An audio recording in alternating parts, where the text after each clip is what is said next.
Oke, Assalamualaikum warahmatullahi wabarakatuh. Wah, sudah banyak masalah ya.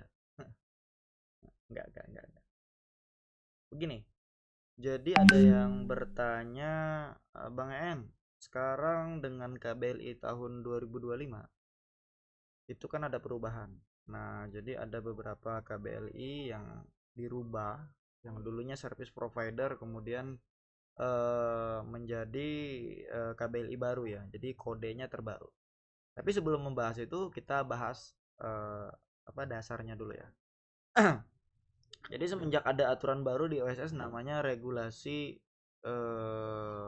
PP 28 tahun 2025, semua orang yang mau mengajukan yang namanya KBLI atau berusaha itu harus punya persetujuan KKPR namanya. Nah, KKPR ini agak rumit-rumit gimana gitu ya. Nah, maksudnya begini. Jadi ada beberapa tempat, misalnya KBLI contohnya 61921 ya, ISP.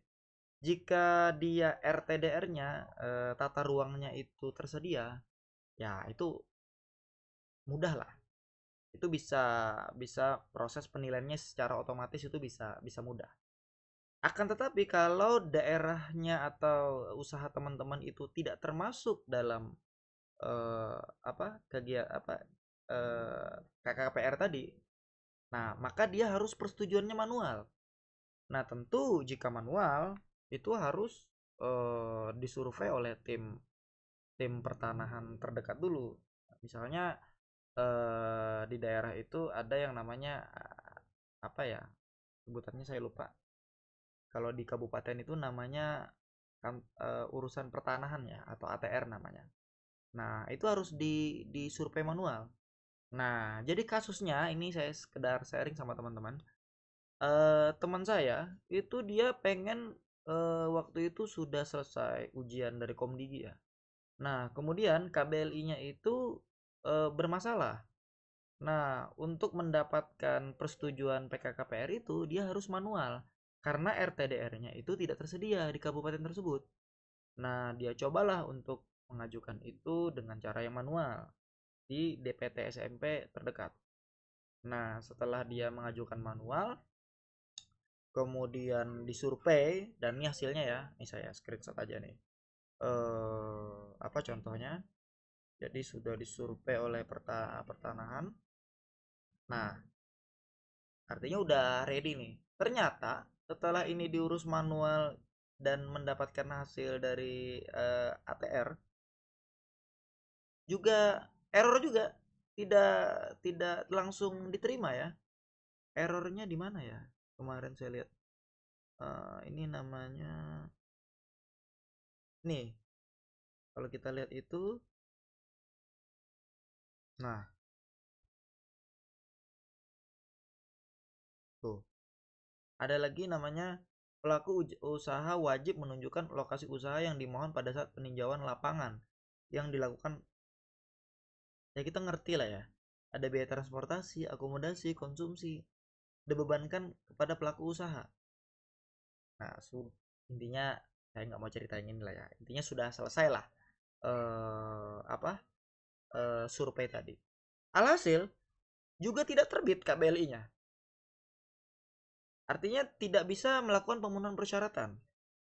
Nah, disinilah yang menjadi titik kita sebagai pelaku usaha itu kebingungan. Nah, jadi kita sudah mencoba, ini ada beberapa KBLI ya, sama semua nih. Nah, artinya tidak ada yang berhasil. Nah, ujung-ujungnya para pemirsa, di dunia Konoha ini ternyata tidak ada yang gratis. Kita harus pakai yang namanya Orda.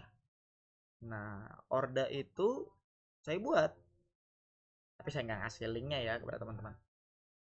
Nah, linknya itu ada, saya nggak bisa ngeklik, tapi yang jelas ini ada tulisannya terbit otomatis. Nah, artinya kita warga negara Konoha ini sudah mencoba untuk melakukan yang namanya aturan, mengikuti aturan prosedur dan sampai bolak-balik dapat mengurus PKKPR tadi, sudah disurvei pula, ternyata tidak berhasil juga. Nah, tapi pakai Orda bisa. Nah, begitulah ceritanya.